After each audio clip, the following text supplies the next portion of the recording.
Have you ever thought about this? That you might feel perfectly healthy, still eating normally, walking around, laughing and chatting every day, while inside your body, a silent killer is quietly at work? No noise, no obvious symptoms.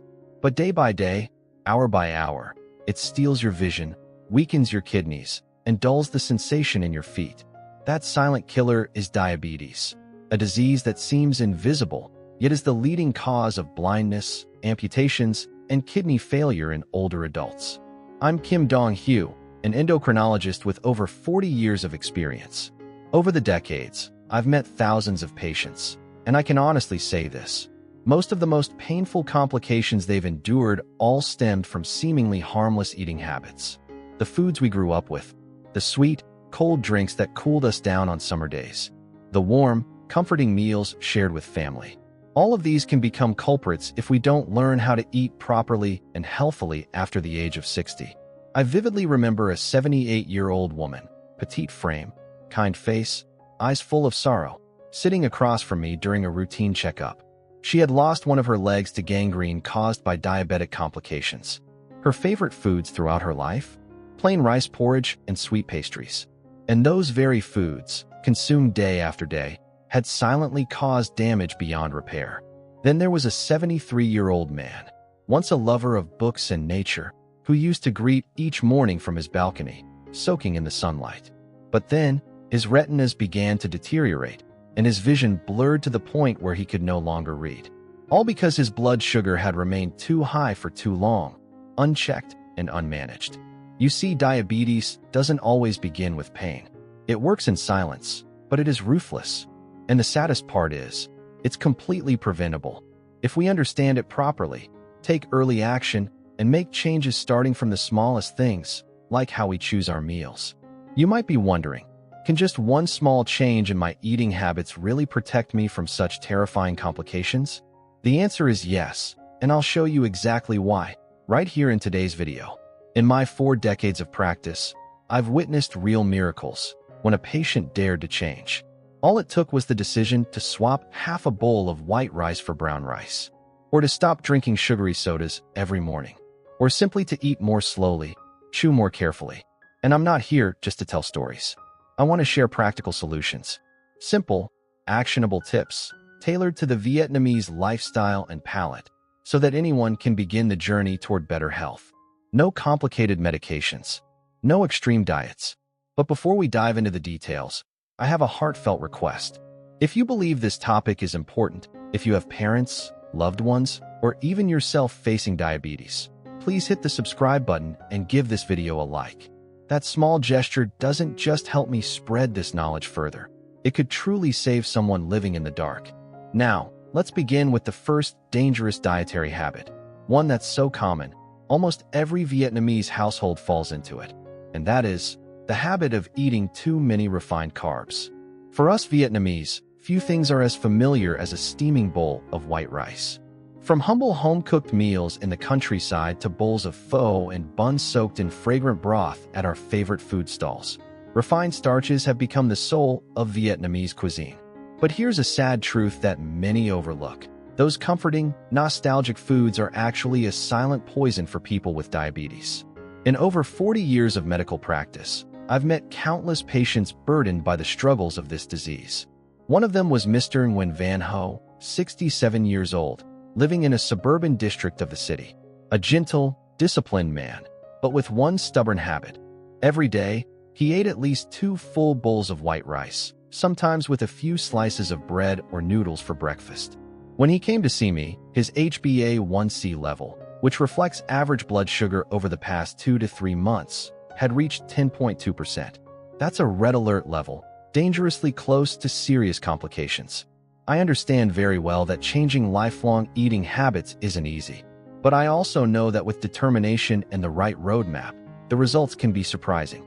I guided him to gradually replace white rice with brown rice, a whole grain rich in fiber and with a much lower glycemic index. For breakfast, instead of bread or plain porridge, he switched to a bowl of thin oatmeal, occasionally adding some steamed sweet potato if he wanted variety. For his main meals, we kept the familiar flavors, braised fish, boiled eggs, and steamed vegetables. but now he ate more slowly and chewed more thoroughly. After just 6 months, his HbA1c level dropped to 7.1%, a remarkable improvement achieved without increasing his medication. This shows that even in old age, the body has a miraculous ability to heal if we give it the right conditions. The deeper reason why foods like white rice, noodles, and white bread are so dangerous lies in their glycemic index, or GI. This is a measure of how quickly a food raises your blood sugar after eating. White rice has a GI of up to 89, noodles around 82, and white bread about 75, all considered very high. When you eat these foods, your blood sugar spikes rapidly. The pancreas then has to release a large amount of insulin to deal with that surge. But if this keeps happening day after day, your pancreas becomes overworked, eventually wearing out and losing its ability to produce insulin. The result? Full-blown diabetes. What's even more concerning is that, while your pancreas might be resilient when you're young, after the age of 60, your body's natural insulin production has already declined by 40 to 50%. That means you no longer have the strength to cope with sharp spikes in blood sugar the way you once did. Some might ask, do I have to give up rice, noodles, and pho completely? Absolutely not. I'm not asking you to abandon your favorite foods. Just a few adjustments, a bit of smart substitution, and mindful eating is all it takes. For example, you can mix white rice with brown rice in a 1-to-1 ratio to make it less boring. Brown rice is tender, has a unique aroma, and pairs beautifully with green vegetables, tofu, or braised fish, enough for a tasty and balanced meal. On top of that, simply eating more slowly and chewing each bite well not only improves digestion, but also slows sugar absorption, helping prevent post-meal blood sugar spikes. I even tested this in my clinic. 2 patients ate the exact same amount of rice, but the one who ate slowly and mindfully had significantly lower post-meal blood sugar than the one who ate quickly while watching TV or using their phone. Your health doesn't depend on extreme measures. It lies in small, consistent changes every day. Just swap half a bowl of white rice with brown rice. Just eat a few minutes more slowly. Just chew 10 more times per bite. These tiny habits can transform your later years, free from complications, free from total dependence on medication. But solid food isn't the whole picture. There's another form of sugar that enters the body even more easily. It's cold, easy to drink, and often thought of as nourishing. Many older folks still start their mornings with a glass of something cool, like herbal drinks, sweet tea, or warm honey water. It all sounds harmless, even healthy. But in reality, these gentle-looking drinks are actually liquid sugar, quietly sabotaging your body's ability to manage blood sugar. And that brings us to the second dangerous habit I want to share with you, coming up next. In Vietnam, the culture of enjoying sweet, refreshing drinks runs deep, especially among the elderly. A little glass of sweet tea after breakfast to warm the stomach, a chilled herbal drink at noon to detox the body, or a cup of warm honey water in the evening to sleep better. All are seen as gentle, familiar choices, often even associated with nourishment and wellness. But here's a truth that might surprise you. Those seemingly harmless drinks actually contain far more sugar than you think. Just 1 glass of sweet tea or sugarcane juice can pack 20 to 30 grams of sugar, nearly or even beyond the daily recommended limit by the World Health Organization, WHO, which is about 25 grams. The problem isn't how many glasses you drink per week. The problem is that once you're past 60, your body can no longer process sugar as efficiently as before. The sugar in these drinks is in liquid form, meaning it's absorbed faster, even faster than eating a pastry or a bowl of white rice. When you drink it, the sugar enters your bloodstream almost instantly, causing a sharp spike in blood sugar within minutes. For younger people, the body may still be able to compensate, but for older adults, especially those already in the pre-diabetic range, this is like setting fire to dry straw. I clearly remember the case of Ms. Lai Dong-suk, 71 years old. A cheerful, friendly woman, she especially loved her morning sweet tea. Every day, she would make herself a cup of tea with a heaping spoonful of white sugar, sometimes adding a bit of honey for aroma. When she came in for a checkup, she said she felt fine, eating and sleeping well. But when I measured her post-meal blood sugar, the reading was 240 milligrams per deciliter, an extremely dangerous level. The healthy range after eating should be below 140 milligrams per deciliter.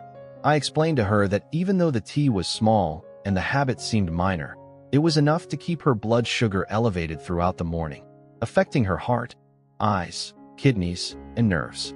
These sugary drinks don't just make it harder to manage blood sugar, they also worsen insulin resistance, one of the key drivers of diabetes. The biggest issue isn't the drink itself, it's the mistaken belief that these mildly sweet beverages are harmless. Honey, herbal drinks, orange juice, lemonade with sugar, they're all marketed as natural and nourishing. But the sugar in honey or fruit is still simple sugar, and for an older body, it raises blood sugar just like any other type of sugar. That's why it's so important for us to shift our perspective. Instead of chasing sweetness, we should learn to appreciate the natural flavors of food, the warmth of ginger, the rustic aroma of chamomile tea, the mild spiciness of cinnamon. These herbal teas don't raise blood sugar and, in fact, can support circulation, reduce inflammation, and improve insulin sensitivity, all crucial factors for people with diabetes. With my patients, I often recommend starting by replacing their morning sweet tea with a cup of unsweetened hot ginger tea.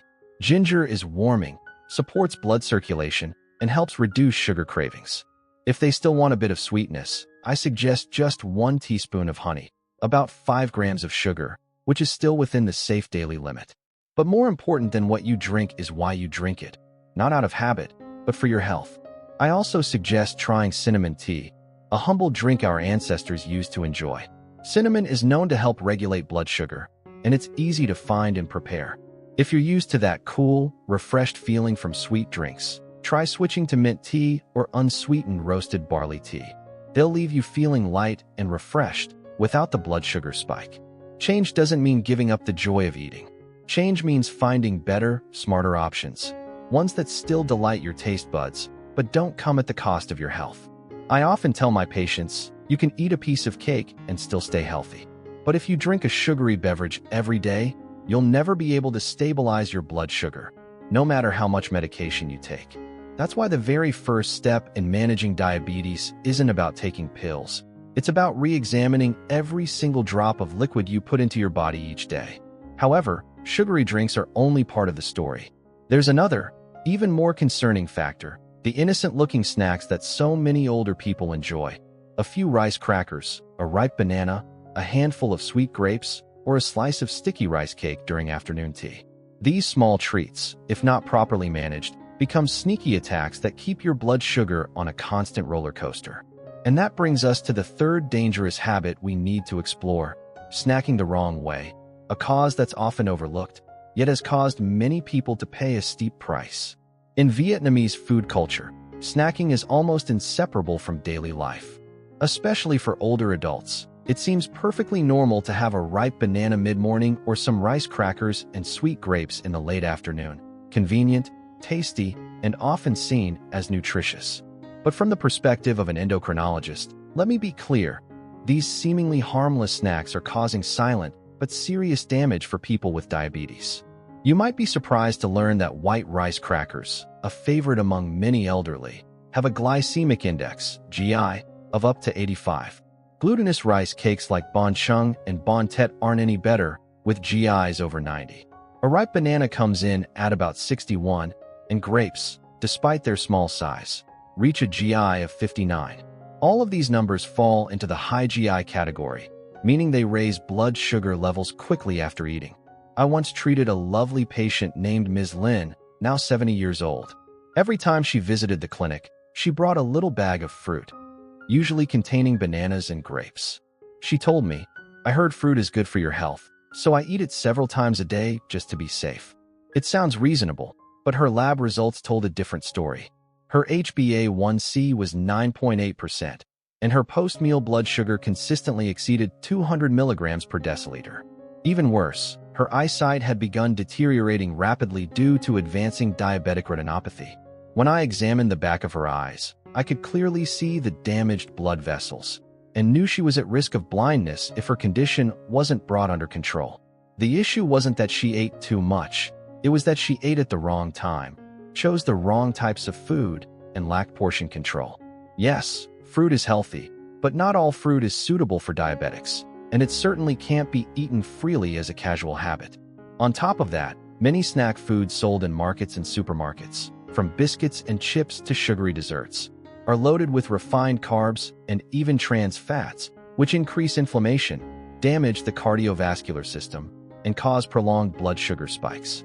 The real danger is that they're easy to eat, hard to resist, and rarely satisfying. You eat a banana, then feel hungry again soon after. Then you grab a cookie, and so the cycle of fluctuating blood sugar continues endlessly. So how should older adults snack? In a way that's both safe and nutritious? I often tell my patients, snacking is not forbidden, but you need to snack with intention, with the right choices, and at the right times. For example, instead of eating ripe bananas or sweet grapes, try lower sugar fruits like guava or apples, and only eat them right after a main meal. At that time, your body is already digesting a large amount of food, so the sugar from fruit will be absorbed more slowly, causing less of a spike in blood glucose. If you need a snack between meals, a hard-boiled egg or a small handful of unsalted almonds or peanuts can be ideal. These foods are rich in protein and healthy fats, which help you feel full longer and keep your blood sugar more stable. Raw carrot sticks or cucumber slices are also great options. Cool, crunchy, low in calories, and unlikely to cause blood sugar spikes. With Ms. Lin, I helped her gradually switch from snacking on grapes and bananas to a lighter snack of a few strawberries and some almonds. Combined with a simple 10-minute walk around the house after each snack, in just 3 months her HbA1c dropped from 9.8% to 8.1%, and her eye condition stabilized, with no further decline. I know that changing eating habits, especially snacking, isn't easy. These habits are tied to emotion, to memory, to the comfort of routine. But I also know one thing for certain. Good health doesn't come from grand, dramatic acts. It comes from the small choices we make every day. A bite, a step, a timely decision. So if you currently have an uncontrolled snacking habit, don't feel guilty or stressed. Just begin by asking yourself before you eat, will this raise my blood sugar too much? And if you can change just one thing, swap a banana for a guava or a sweet pastry for a boiled egg, you've already taken a big step forward. But when it comes to habits deeply tied to childhood memories, perhaps nothing is more uniquely Vietnamese than the tradition of eating rice soaked in broth. A simple act, so closely tied to family meals, is in fact quietly sabotaging the daily effort to control blood sugar. And now let me tell you why. If you grew up in rural Vietnam, chances are the image of a rice bowl soaked in soup is etched in your memory. A steaming bowl of rice, softened with a ladle of boiled vegetable broth or pork bone soup, stirred gently and eaten with ease, simple, comforting, and heartwarming. It's more than just a way of eating. It's a cultural ritual passed from generation to generation. But for older adults, especially those dealing with blood sugar issues, this habit is actually one of the most dangerous silent enemies. When you pour broth over your rice, the food becomes soft, almost like porridge. As a result, you don't need to chew much. You just scoop it up, put it in your mouth, and swallow. It seems convenient and easy, but medically, it creates 2 serious problems. First, when you don't chew thoroughly, digestion slows down. Food isn't broken down properly in the mouth, and your saliva glands don't produce enough enzymes to start breaking down starch. That means refined carbohydrates, like white rice, get absorbed very quickly in the small intestine, causing a sharp spike in blood sugar not long after eating. Second, broth, especially bone broth, pork rib soup, or meat-based soups, often contains high levels of sodium and saturated fat, especially when it's rich or seasoned to suit older taste buds. This not only raises blood pressure, but also worsens insulin resistance, a key issue in managing diabetes. I once ran a small experiment at my clinic. 2 patients ate the same amount of rice with the same side dishes. But when one patient ate each dish separately and chewed thoroughly, their post-meal blood sugar stayed around 145 milligrams per deciliter. Meanwhile, the other patient, who poured broth over their rice and ate quickly, saw their blood sugar jump to 197 milligrams per deciliter, a difference of nearly 52 milligrams per deciliter, simply due to the way they ate. This shows one important truth. How we eat is just as important as what we eat. I once had a conversation with an elderly gentleman, Mr. Sao, 72 years old, who, since childhood, had always poured broth over his rice as an inseparable habit. When I explained why that habit could be harmful, he looked surprised and said, "But doctor, I've been eating like that for decades. I always thought it helped with digestion." I smiled and replied, "Yes, it helps digestion, but it also digests your blood sugar, uncle." I didn't ask him to give up soup altogether. I just suggested a few small changes. For example, instead of soaking his rice in broth, I advised him to first eat the solid parts of the soup, the vegetables, meat, or tofu.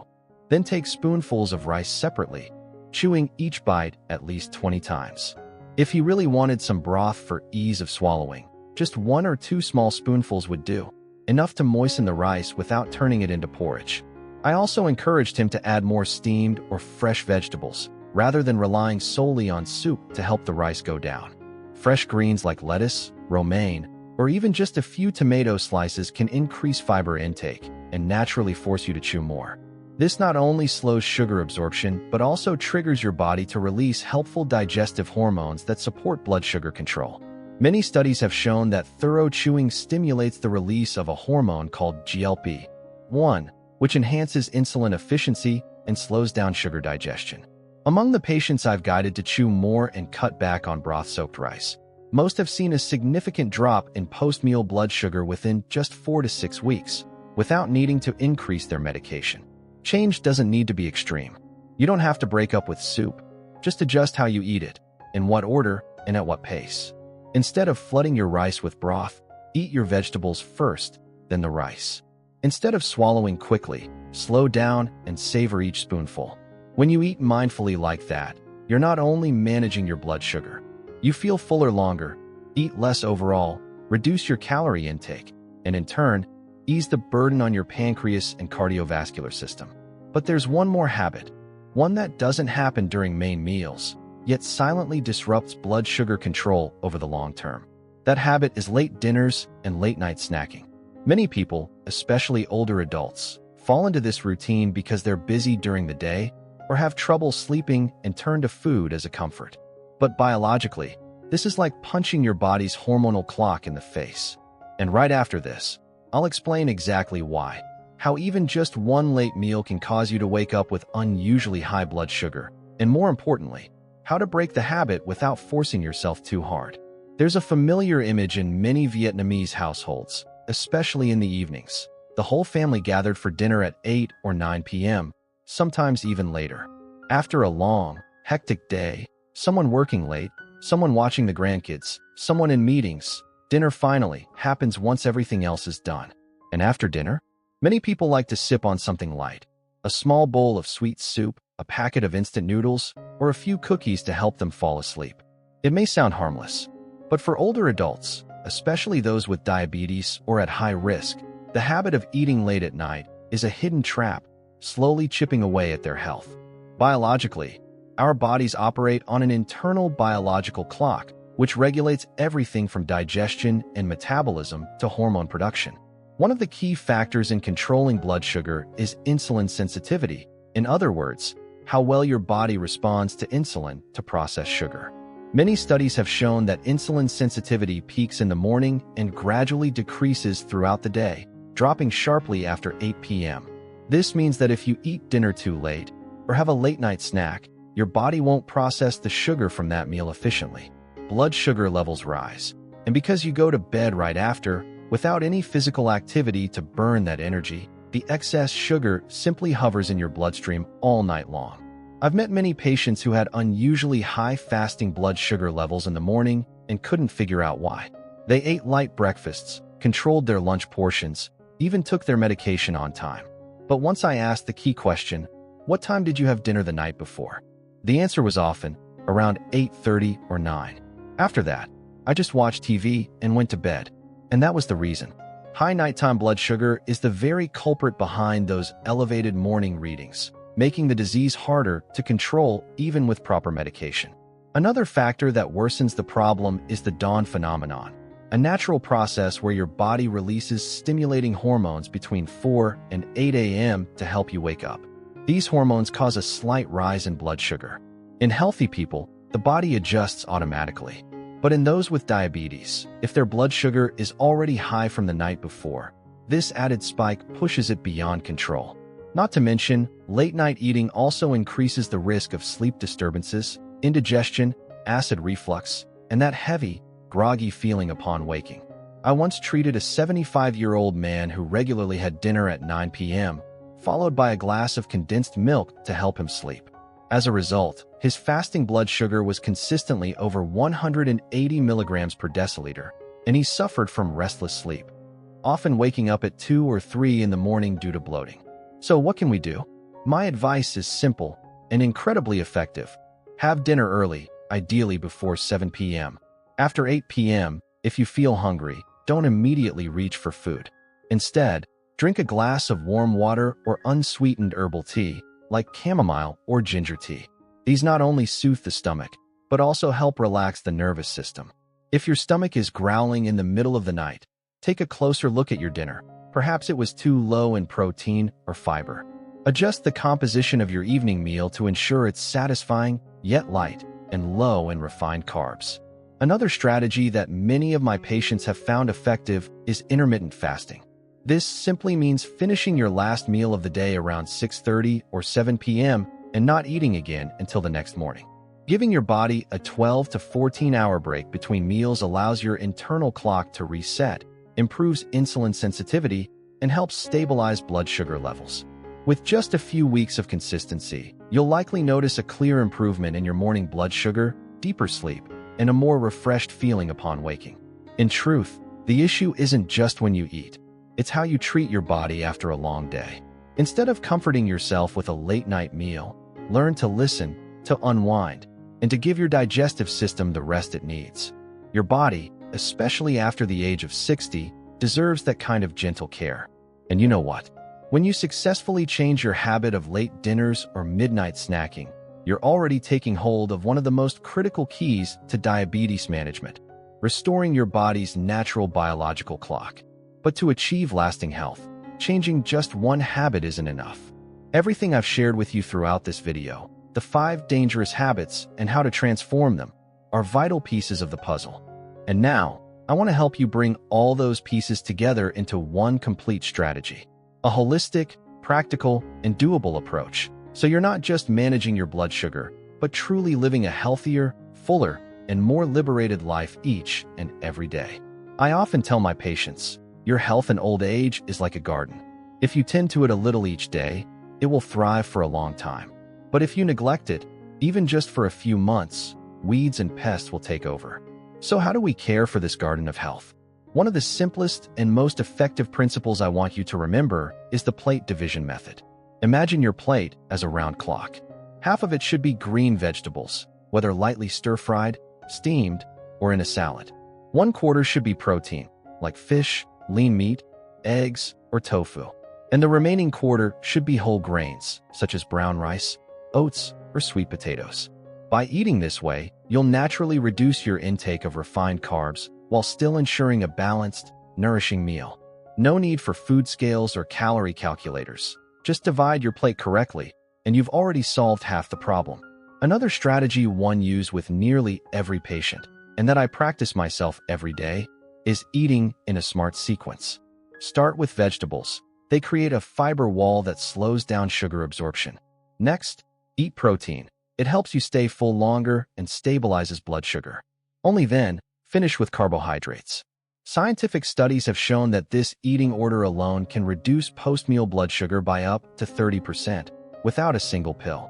Many people say, I'm already dieting carefully, but my sugar is still high. But when I ask in detail, they often still eat rice first or eat sweet fruit on its own hours after the meal. It's these small habits that lead to big consequences. Eating in the right order, though it may seem minor, is actually one of the keys to daily stability. Another simple yet extremely effective habit is walking for just 10 minutes after each meal. No need to go far, no need to jog. Just stroll around the house, breathe steadily. Light movement after eating helps your muscles use up the glucose you just consumed, lowering post-meal blood sugar by 20 to 30 milligrams per deciliter on average. Many of my patients have reduced their medication, slept better, and felt noticeably lighter within weeks of adopting this one habit. Another principle that seems simple, yet is often overlooked, is maintaining consistent meal times. Don't make your body guess when it will be fed or starved. Create a steady rhythm with 3 main meals: breakfast, lunch, and dinner, and if needed, 1 or 2 small snacks at regular hours. When your body adapts to a predictable eating schedule, your pancreas releases insulin more evenly, reducing wild blood sugar swings. And finally, but just as importantly, drink enough water. It sounds basic, but dehydration is one of the hidden causes of high blood sugar. Make sure you drink 1.5 to 2 liters of water per day. Prioritize plain water, boiled and cooled water, or unsweetened herbal teas like chamomile, ginger, or peppermint. And crucially, stay away from sugary drinks, soda, or bottled fruit juices. Even a single small glass a day can undo your entire blood sugar management effort. You see, living healthily in your later years isn't complicated. It doesn't require expensive foods or strange diets. All it takes is the right understanding and the commitment to change a little each day. You can start tonight. Instead of pouring soup over your rice, try eating vegetables first, then slowly chew each bite of rice with braised fish. Afterward, take a gentle 10-minute walk around your yard. Later in the evening, drink a cup of warm tea instead of reaching for a snack. Tomorrow, you'll feel lighter, sleep better, and gradually, you yourself will be amazed at your own health. My friends, I truly believe every one of us has the power to change our lives, no matter our age. Diabetes is not a life sentence. It's a wake-up call, a reminder that your body deserves to be listened to, cared for, and loved the right way. If you found the insights I shared in this video helpful, please leave a comment, give it a like, and don't forget to subscribe to the channel so we can meet again each week. I'll continue bringing you simple, easy-to-understand knowledge, and more importantly, practical tips you can apply right away in every meal, every step, and every night's rest. Thank you for staying with me until the end. Wishing you strength, peace, and vibrant energy, not just today, but throughout your journey in the years to come.